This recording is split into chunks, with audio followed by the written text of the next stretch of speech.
Assalamualaikum warahmatullahi wabarakatuh. Perkenalkan, nama saya Wanda dengan NIM 200222077. Pada video kali ini saya akan mempresentasikan materi tentang pengawasan dan pembangunan daerah. Pertama-tama saya akan menjelaskan tentang definisi pengawasan pembangunan. Pengawasan pelaksanaan pembangunan pada dasarnya merupakan rangkaian kegiatan untuk mengikuti perkembangan pelaksanaan pembangunan dan menindaklanjuti agar kegiatan pembangunan senantiasa sesuai dengan rencana yang ditetapkan. Kemudian, adapun bentuk-bentuk pengawasan. Yang pertama yaitu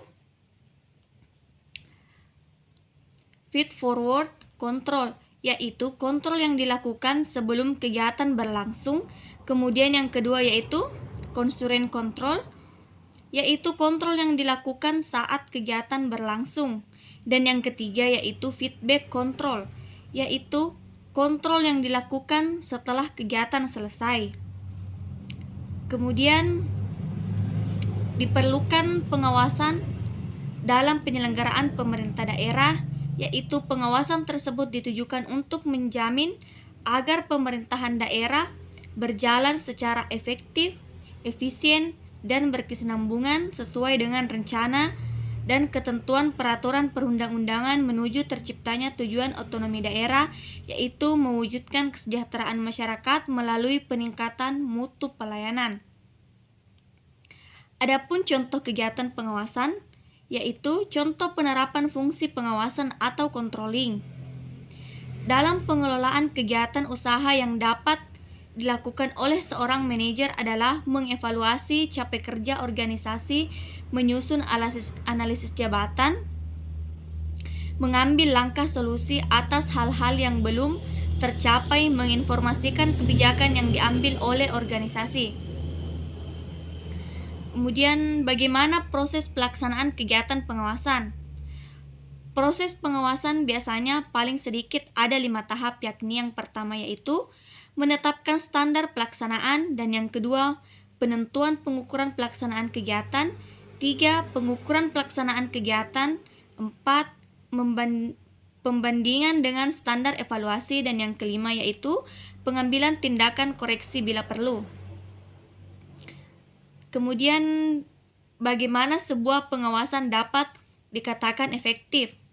Karakteristik pengawasan yang efektif dapat dirinci sebagai berikut, yaitu 1. Akurat. Itu informasi tentang pelaksanaan kegiatan harus akurat.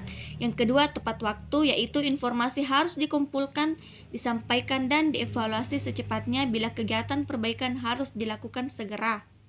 Kemudian yang ketiga, objektif dan menyeluruh.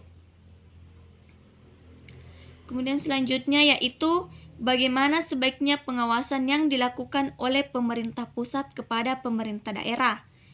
Mekanisme pengawasan yang dilakukan oleh pemerintah pusat terhadap peraturan daerah disebut dengan executive review.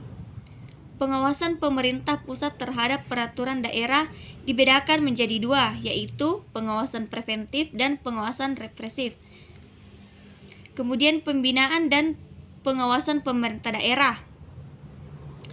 Pembinaan dan pengawasan penyelenggaraan pemerintah daerah adalah usaha, tindakan,